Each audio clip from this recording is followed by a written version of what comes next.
Welcome to Getting Neighborly in Fairview, Texas, the official community podcast for the town of Fairview, hosted by the Fairview Economic Development Corporation. On every episode, we spend time getting to know our neighbors and hearing the stories that make our town a community. This is Getting Neighborly in Fairview, Texas. Okay, ladies and gentlemen, welcome to our latest podcast of Getting Neighborly, the town of Fairview. This is the Honorable Mayor Henry Lessner of the town of Fairview. My privilege to be able to interview. Eric, and thank you for having me. Look forward to visiting. Well, this is pretty amazing because our history goes back a long way, and I've seen you wear many hats within the town of Fairview. But I would love for you to tell the viewers and the listeners of how you became to be the mayor, of all the stops along the way to get to this point. All right. So I've been a resident of Fairview since 1990. We contracted for a house in April of 1990 in River Oaks 1 subdivision. Lived there for 16 years and then wanted to stay in Fairview. We downsized and kids were gone. So we moved into the Sloan Creek Estates subdivision. We're in our second house there. So I'm in my third house in Fairview right now. Wow. I have always been involved through church, through nonprofits. I've served as president of Allen Community Outreach twice. I was on the board 11 years, very active in the Methodist Church. A number of years ago, I think it's 9 years ago now, if I remember, I was approached about one of the council members was deciding to leave the council, and I was asked to run for the council. So I said, sure, why not? I'd been involved in political things in Fairview a little bit. People know about the landfill and the airport and some things like that. I walk blocks and get people to sign petitions and things like that. So I've been involved in things in Fairview for quite a long time. So running for mayor, or not mayor at that time, but council person, lucky enough, I had no one run against me, and that made it easy. So I showed up and wow, I'm on the council. So I served 6 years on the council that time. I served as mayor pro tem, I think, for the last 4 of those. I served with Sim Israeloff for 2 of those years, who I admire greatly. And then the last 4 of those were with Darren Culbertson. And then we have term limits in Fairview, so I was term limited out after 6 years. I was out 1 year, and I thought that was going to be the end of my political career. I was asked to run again. So I ran again. Again, no one ran against me, thank goodness. That was nice.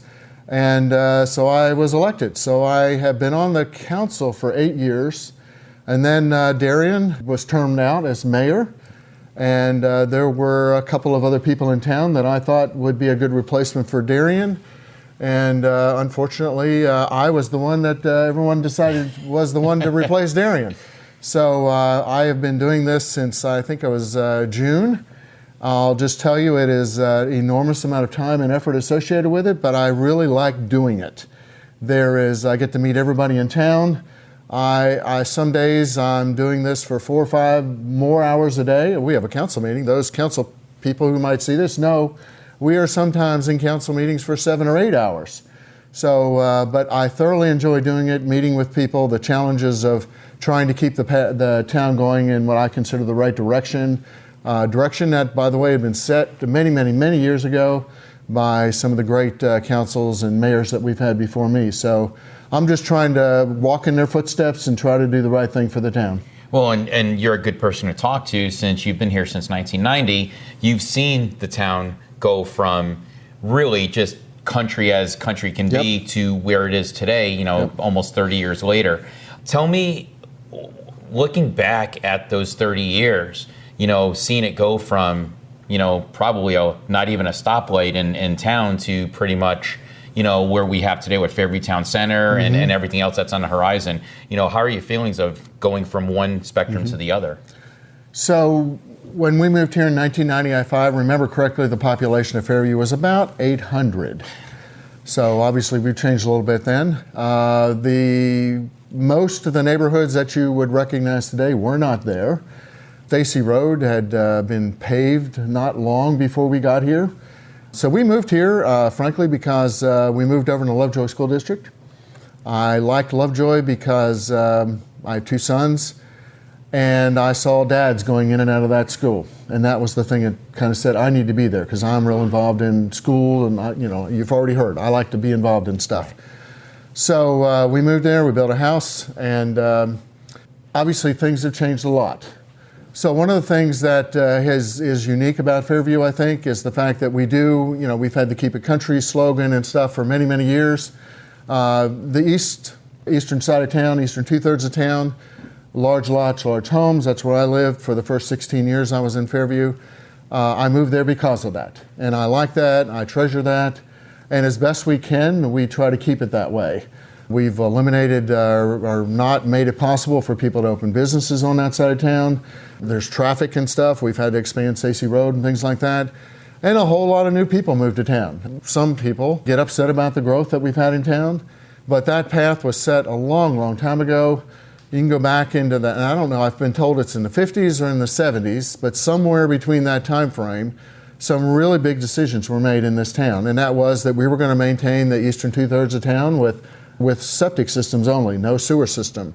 So therefore, it must be minimum 1 acre lots, and then people build big homes on those, which is what we did. And we have been able to maintain that, even though we've gone from 800 to almost 10,000 people in town right now. One of the nice things I think about that Fairview has is I live on the more densely populated west side. One of the nice things is a lot of my neighbors, people that live in Sloan Creek Estates, Cypress Crossing, the Villages, even the Overture. A lot of those folks are Fairview residents for long periods of time, so we have choices to stay in town now. Right. It used to be that if you didn't, you didn't want to live in a big house on 1 acre or more, that you had to go somewhere else. So I'm really proud that the town, through very long-term planning, has made it possible that I'm allowed to stay. I have a place that I can stay in Fairview. I didn't want to stay. My wife and I, kind of a funny story about this. We used to live, as I said, in River Oaks 1. My office was downstairs. My wife's office was upstairs, and we used to talk through the intercom system, or if you remember AOL Instant Messenger. Oh my gosh. So I can still hear the dial tone. You can still do that. So yeah. So it just didn't make sense for us to have a big house. There's a lot of people in town that are that way. So they move to Heritage Ranch, where you are, or they move into neighborhoods like where I am, or the Villages of Fairview, or something like that. And those that are even older move into the townhomes or into Overture, or something like that. It's great that we have places for people to kind of live their life in Fairview, which I really like. Well, I'm glad you brought up Heritage Ranch, self-serving. Yeah. But tell us about how that came to be. Great person to be able to talk to that's been here for so long. When you mention, the lots need to have 1 2 acre land, now all of a sudden we at Lennar that comes in and they want to build this active adult community, and it's not going to be 1 acre lot lines. It's going to be a whole lot smaller with a whole lot more houses. Bring me to the inception to the fruition of this actual idea of the active adult community in Fairview. So I wasn't involved in the decision to do it, but I kind of have some good insight, I think, from the people that did do it. So the town of Fairview has always been looking for ways to minimize the impact of growth on our town. So why did we let Heritage Ranch come in? So one of the things that the town has been actively working, monitoring, I guess is maybe a better way to say that, is the growth of the McKinney Airport. So one of the reasons the town has done Heritage Ranch, we own 83 acres north, just on the south end of the runway up there. We own 75 acres, the Fairview Soccer Center up there. These were defensive actions by the town. And so the good news out of that, we've got a tremendous community out there, which, I'm out there a lot. I know lots of people out there. I love all those folks. We got a great golf course out of this. And so it's a kind of a, recreational area for some of us in town that don't live there. Again, it was done in a defensive manner. So, and again, you look at some of the things going on with the McKinney Airport today, the 83 acres that are up there, that kind of blocks some of the growth that can occur up in there. Some of you may have read one of my first messages from the mayor that's in our town newsletter, where I talked about that was one of my first priorities, is to deal with the airport that's going on out there. What can we do to minimize noise, the growth, and things like that? And we have an agreement with the city of McKinney up there trying to build the runway north as opposed to having it all come south and be closer to us. In order for them to agree to do that, we are considering, we haven't agreed totally exactly what that's going to look like, but we might let them clip some of our 83 acres we have up there. And but that's all yet to be seen. We're talking years down the road. All these things that you see happen in a municipality. One of the things that you got to, as being mayor, it's kind of interesting, and being on the council, when you're in government, things don't happen really fast. When you're doing things, I have a business I own. One of the things is, I have a wealth management business. My partner and I own that. We've been together since 2005. And, when we decide to do something, we decide to do it. And it doesn't work that way in government. There's a lot of people that want to know what's going on and why we're doing it. So one of my priorities in town is to try to explain that as best I possibly can, which is why I show up at all these things. Why I've kind of tried to take the town newsletter kind of to the next level a little bit, be very open and transparent about what we're trying to do and why we're trying to do it.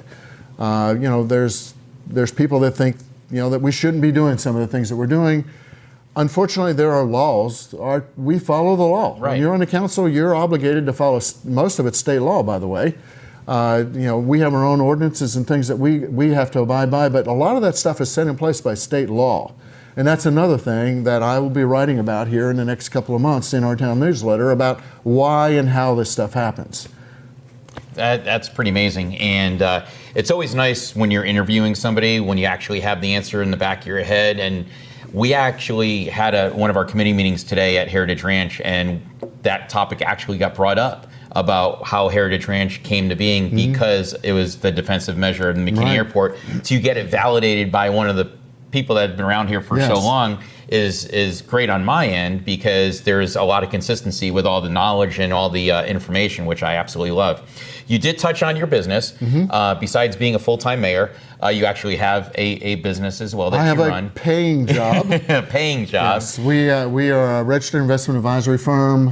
We act as fiduciaries for our clients. My partner's been in this business for over 40 years. I've been in it. I started taking clients in March of 2005. So it's been we're working on 15 years now. Well, how has that experience helped you within being the mayor of the town of Fairview?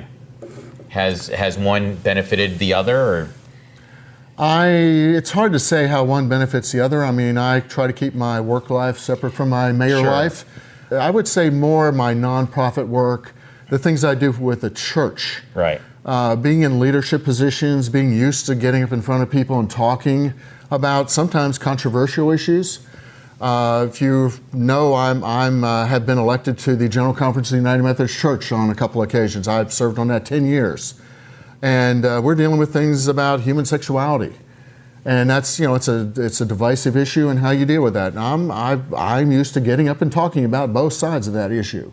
So that has been good training for being in the mayor's seat at town council meetings, as I go out and speak to people like we're doing right now. It's something I'm used to doing now. So I would say that has helped prepare me to do this. Perfect.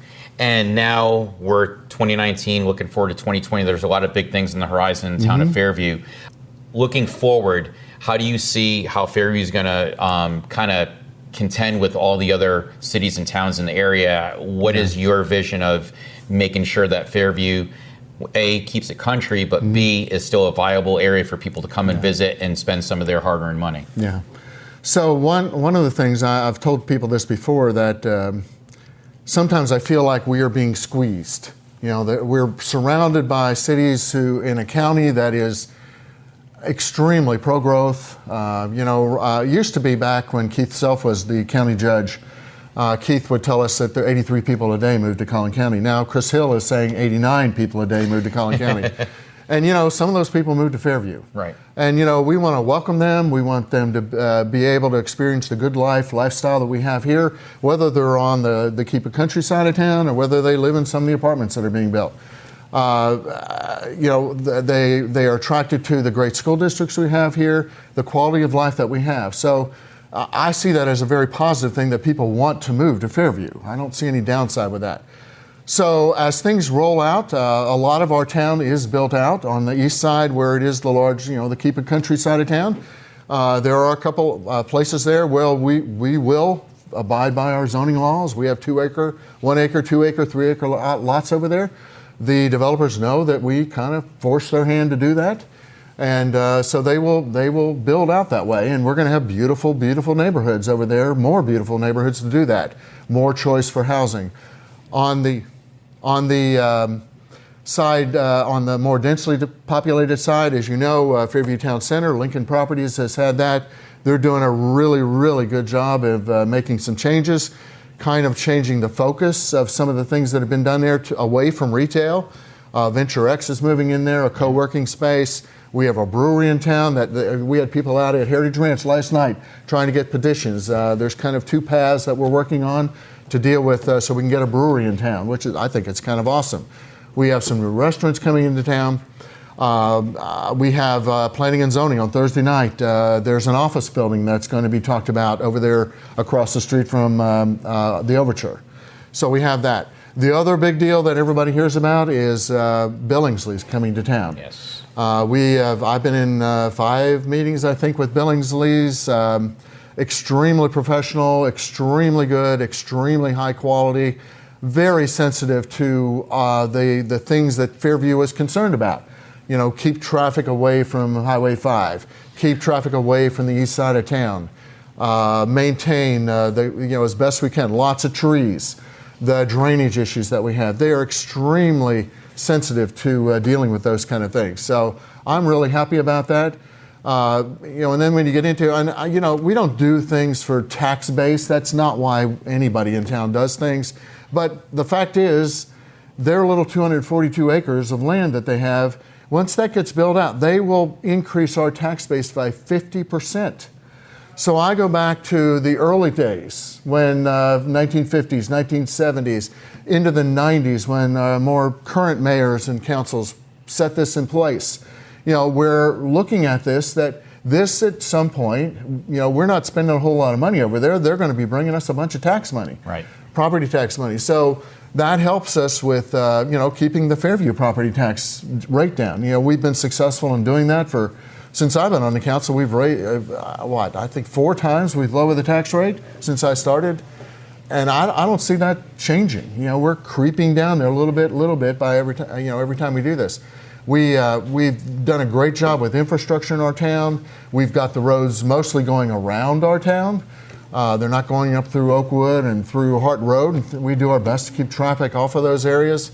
We have, our 2 fire stations. The fire station 1's going to be rebuilt here. Yes, we're working towards that for next year. We have a major project going on with the water system. All those things put us in a really good position where, from an infrastructure development, there's some things we're going to have to do up there where Billingsley's is, but that's why we formed the TIF to do that. So That's not property tax money; it's TIF money that we're going to be doing that with. So prior councils, prior mayors have really set things in place that I'm lucky. I get to follow through on great thinking that was done, 15, 20 years ago. Well, I appreciate your passion.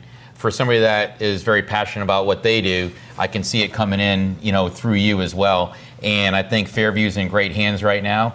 We really appreciate you representing our town as mayor, and wish you nothing but the best of luck in the future. And hopefully you'll stick around to be mayor for a few more years, get reelected, and the vision that you have set forth that, like you said, was put in front of you from the people before you, we'll just keep this going. And I want to thank Mayor Lessner for joining us today in this podcast, and want to thank also Killarney's. I want to interrupt because I want to thank you. This guy is the head guy out at Heritage Ranch. He's the face of Heritage Ranch. He does such a good job, and you're just a good guy, and you're so enthusiastic about the town, through the chamber, all the things that you're involved with. So thank you for taking time to do this for us. It's my pleasure. As I tell everybody, I just want to be the one in the room having the most fun. If that happens, then everybody around me is having a great time as well.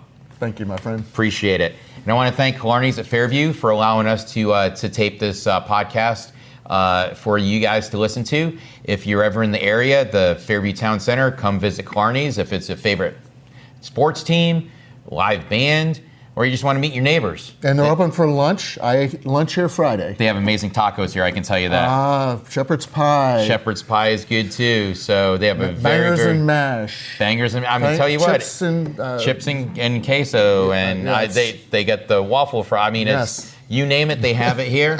We want to see you down here. That's the mayor promoting his there town. You go. Thank you very much for joining us. We'll see you on the next episode. Thank you for listening to this episode of Getting Neighborly in Fairview, Texas. If you're a business owner interested in calling Fairview home, contact our office by email at edc@fairviewtexas.org or visit us on the web at fairviewtexasedc.com. And if you're a resident and you know someone we should hear from, nominate them at fairviewtexasedc.com/neighbors.